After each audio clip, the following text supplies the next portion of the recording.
Halo guys, assalamualaikum warahmatullahi wabarakatuh. Ketemu lagi di channel Just Joyo. Kali ini saya akan memberikan tutorial tentang basic animation di After Effects. Baik, nah jangan lupa subscribe channel dari Just Joyo untuk mendapatkan video-video update terbarunya. Kita langsung ke tutorial intinya.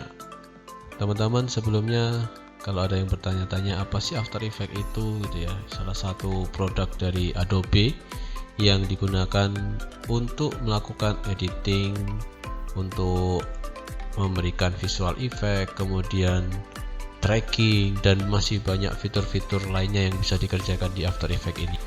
Dan bagi yang baru pertama kali menggunakan After Effects, maka teman-teman harus memahami dulu lembar kerjanya, kemudian toolnya, kemudian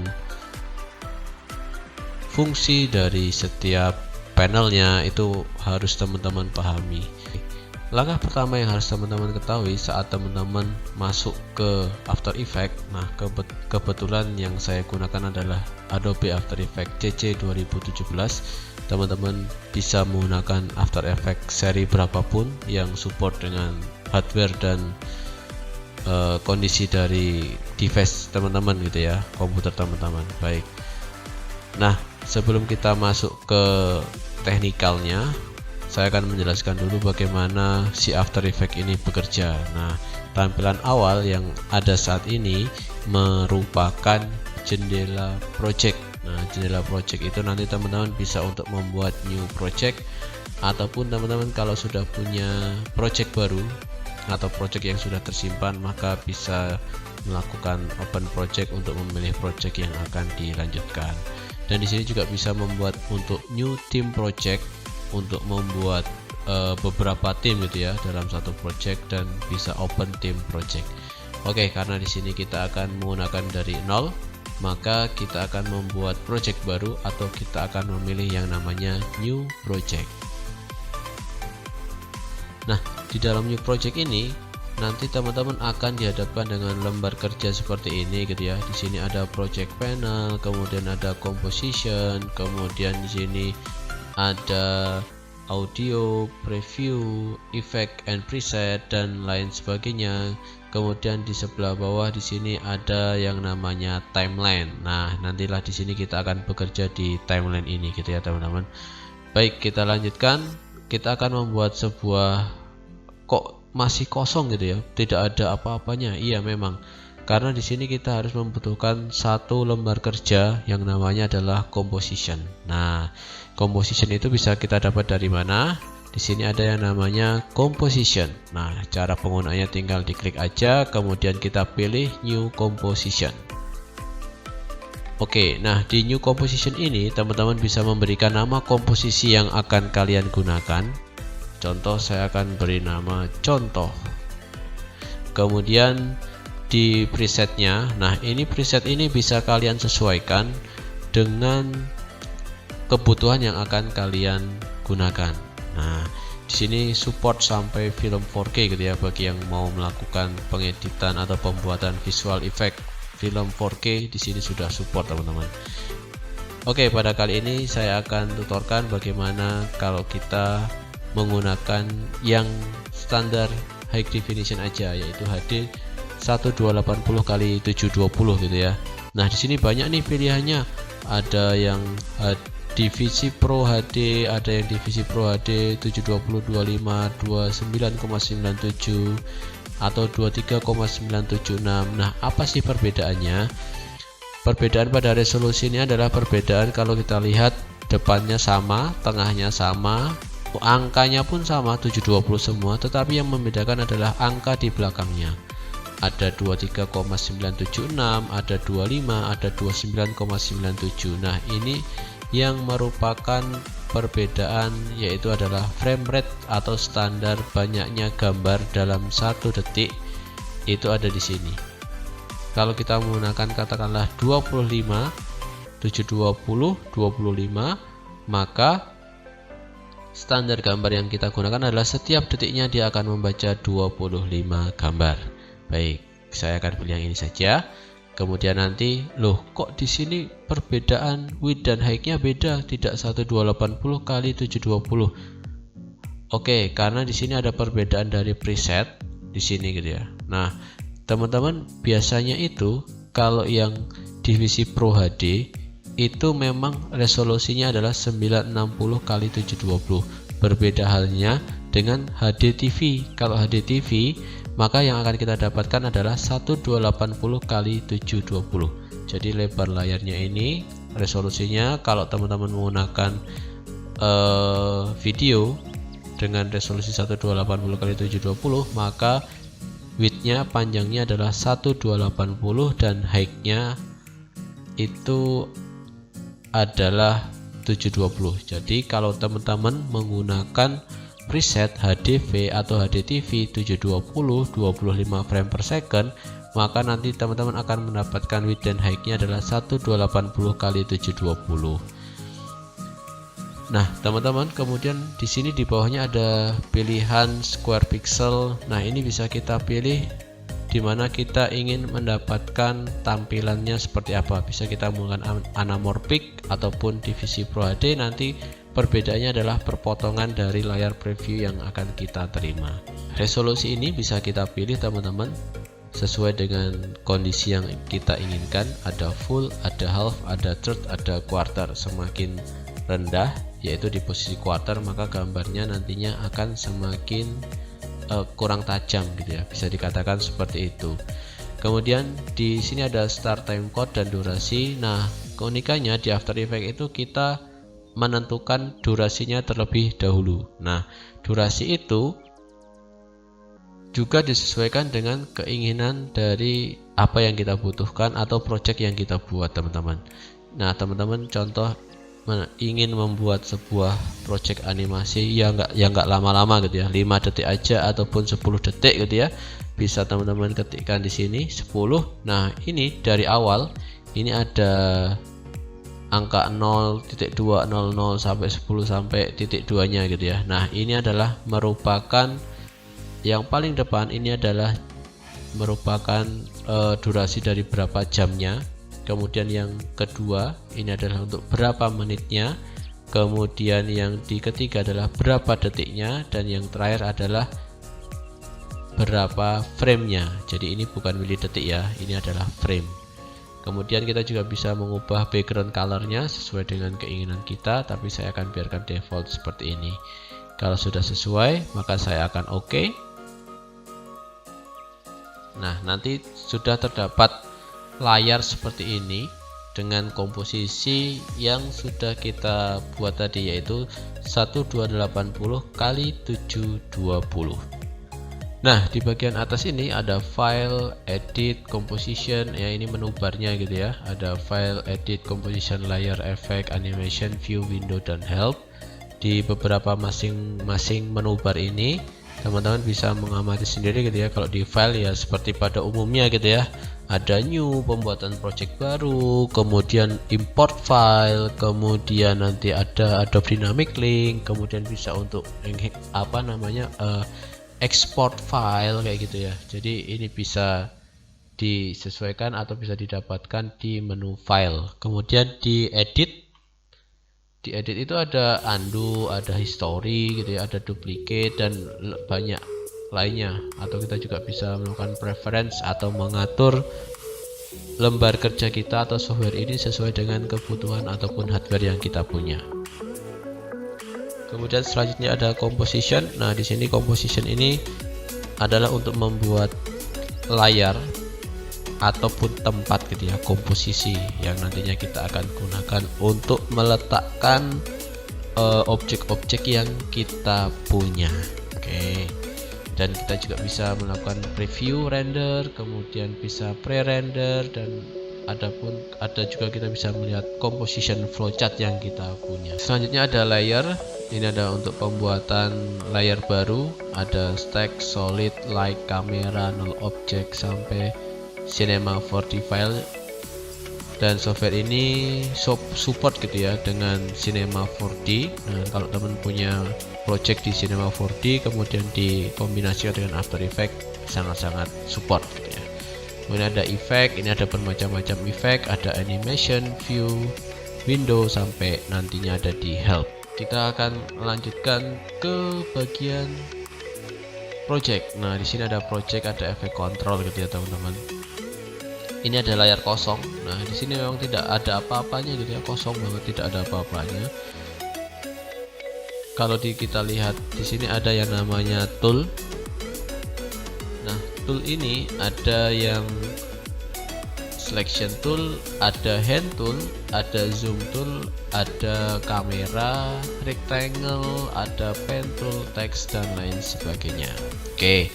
Nah, untuk pertama, untuk mengisi layar yang kosong ini, maka coba saya akan memberikan sebuah teks gitu ya. Dan di sini otomatis nanti akan terbentuk sebuah layer baru yang namanya teks. Nah, ini coba saya ketikkan. Oke. Nah, di sini sudah ada teksnya ya. Namanya adalah Basic After Effects, dan kalau kita ingin menggeser teksnya cukup menggunakan selection tool gitu ya. Kita bisa menggesernya menggunakan selection tool. Kemudian kalau kita ingin menggerakkan, kemudian merotasikan ataupun membuat dia bergerak, nah kita butuh yang namanya keyframe. Nah, keyframe itu berada di mana? Keyframe itu ada di nantinya berada di timeline teman-teman.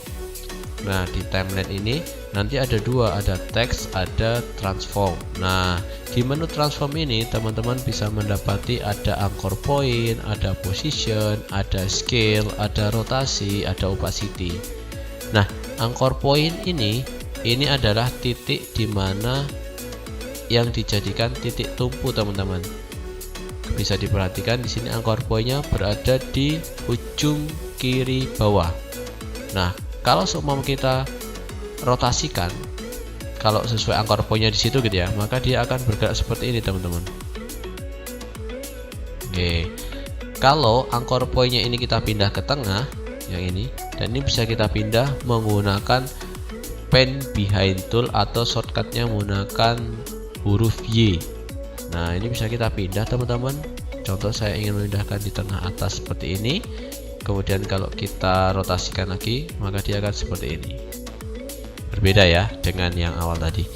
Oke, itu adalah penentuan anchor point, dan untuk memindahkannya teman-teman cukup menggunakan pen behind tool atau menggunakan shortcutnya adalah huruf Y. Kita lanjut ke posisi yang kedua, ada yang namanya position. Nah, position ini adalah untuk menggeser objek ini untuk bergeser ke kanan ataupun ke kiri ataupun atas ataupun ke bawah. Nah, di sini ada dua angka kalau kita perhatikan di posisi ini. Bagian depan ini adalah untuk menggeser ke kanan dan ke kiri. Bagian belakang atau yang kedua ini adalah untuk atas bawah. Nah, seperti itu ya teman-teman. Nah, kemudian selanjutnya ada scale. Bagian scale ini adalah untuk melakukan perbesaran ataupun perubahan ukuran dari sebuah objek. Nah, teman-teman, skalanya ini akan menyesuaikan dari anchor point yang kita titikkan. Dan ini bisa kita ubah ya tadi menggunakan pen behind tool atau shortcutnya menggunakan huruf Y. Nah, scale-nya ini kalau kita lihat seperti ini, nah dia juga akan mengikuti di mana titik anchor point itu berada. Kemudian yang selanjutnya keberapa tadi ya? 1, 2, 3. Oh ya, yang keempat. Nah, oke, yang keempat di sini ada yang namanya rotation. Nah, rotasi ini adalah untuk merotasikan seperti ini, berputar-putar gitu ya. Nah, di rotasi ini ada dua huruf gitu, ada dua angka. Angka yang pertama di sini adalah berapa kali dia berotasi. Angka yang kedua menunjukkan berapa derajat rotasinya. Kemudian yang terakhir, yang kelima, 1, 2, 3, 4, 5. Oke, yang kelima di sini ada yang namanya opacity. Opacity adalah untuk mengatur transparansi. Nah, transparansi itu seperti ini modelnya teman-teman, dari nggak kelihatan menjadi kelihatan gitu ya. Itu transparansi. Baik, coba akan kita animasikan sederhana bentuk dari teks ini gitu ya. Teks ini coba akan kita gerakkan ke kanan dan ke kiri, kemudian menghilang ataupun muter-muter kayak gitu ya. Oke, nah agar animasi itu berjalan maka teman-teman harus mempunyai sebuah keyframe atau kunci dari frame. Nah, keyframe itu bisa didapatkan di mana? Keyframe akan didapatkan kalau teman-teman di sini menghidupkan yang namanya temporary stopwatch atau gambar stopwatch yang ada di transform gitu ya. Nah, ini ada gambar stopwatch namanya temporary stopwatch. Nah, contoh saya akan menggeser dari posisi yang saat ini berada di posisi tengah, dia menghilang ke sebelah kanan. Teman-teman cukup menyalakan position, kemudian kita geser, dia akan bergerak selama berapa detik. Contoh saya ingin dia bergerak 1 detik saja, maka kita tinggal menggesernya ke kanan ataupun ke kiri ataupun di mana terserah teman-teman gitu ya. Nah, nanti otomatis dia akan membuat keyframe sendiri teman-teman. Kalau teman-teman perhatikan di bawah ini akan ada keyframe tersendiri. Nah, kalau kita play cukup dengan menekan spasi maka dia nanti akan bergerak dari kanan ke kiri gitu ya. Dari kiri ke kanan gitu ya. Ataupun dari tengah ke kanan ya. Pokoknya intinya dia bergerak gitu ya. Intinya dia bergerak. Oke, itu satu kombinasi. Nah, kalau kita tukar gitu ya. Kalau ini kan dia dari tengah keluar. Nah, kalau ingin menukar posisinya dari nggak ada jadi ada, teman-teman cukup simpel teman-teman, tinggal digeser aja keyframe-nya seperti ini. Otomatis nanti animasinya juga akan berubah teman-teman. Nah, contoh nih ya, saya pindahkan tadi, maka dia akan masuk. Nah, seperti itu. Nah, contoh seperti ini sudah muncul gitu ya animasi sederhananya, posisinya sudah ada. Kemudian kalau posisinya sudah ada, saya ingin pada posisi yang seperti ini, dia berhenti di 1 detik ini, maka saya ingin merotasi ataupun membuat dia menjadi naik turun gitu ya rotasinya. Nah, cukup teman-teman membuat sebuah keyframe baru, diklik ya di bagian rotasi, samping kiri rotasi. Kemudian posisi awal seperti ini, posisi akhir seperti apa? Saya geser sedikit, contoh saya naikkan itu ya. Kemudian saya geser lagi. Kemudian saya turunkan. Dan kemudian saya geser lagi, dia kembali ke titik 0. Oke, maka animasi yang terlihat jadinya nanti seperti ini. Saya spasi gitu ya. Nah, jadi sudah ada pergerakannya teman-teman. Nah, pada posisi seperti ini saya akan mengkombinasikannya dengan scale. Nah, cukup kita menekan temporary stopwatch-nya atau gambar stopwatch-nya, kemudian kita besarkan seperti ini. Kemudian pada posisi selanjutnya pas dia turun gitu ya, saya ingin dia mengecil lagi. Kemudian saat selesai maka dia akan membesar lagi. Oke, nanti kalau kita play jadinya seperti ini teman-teman. Nah, terlihat ya, ada perbedaan ukuran, jadi lebih lentur gitu ya ukurannya. Nah, inilah hasil dari kombinasi antara posisi, scale, dan rotasi teman-teman. Nah, yang terakhir saya akan kombinasikan dengan opacity. Oke ya. Nah, pada saat opacity itu berarti kita harus membuat sebuah titik juga teman-teman. Nah, contohlah pada saat animasi ini sudah selesai bergerak gitu ya, terdiam sebentar, maka kita atur opacity-nya. Nah, tanda 100% ini menandakan bahwa opacity ini berada dalam keadaan penuh atau pada tampilan penuh gitu ya. Semakin kecil angkanya maka dia akan semakin tidak terlihat. Nah, contoh saya ingin bikin menghilang gitu ya tulisannya. Contoh di frame ketiga gitu ya, atau ke detik ketiga ataupun ke detik kedua aja deh, jangan jauh-jauh gitu ya. Nah, di detik yang kedua saya akan atur opacity-nya menjadi 0. Oke, maka kemudian saya akan perlihatkan hasilnya seperti ini. Ya, baik teman-teman, ini adalah kombinasi dari posisi, scale, rotasi, dan opacity, dimana kombinasi ini bisa teman-teman atur sedemikian rupa gitu ya, sesuai selera dan kebutuhan masing-masing. Intinya adalah kalau kita ingin membuat sebuah animasi atau pergerakan, maka kita membutuhkan sebuah keyframe awal dan keyframe akhir gitu ya. Nah, pada intinya keyframe ini kalau di After Effects teman-teman tinggal menyalakan temporary stopwatch-nya, kemudian nanti dia akan menyala.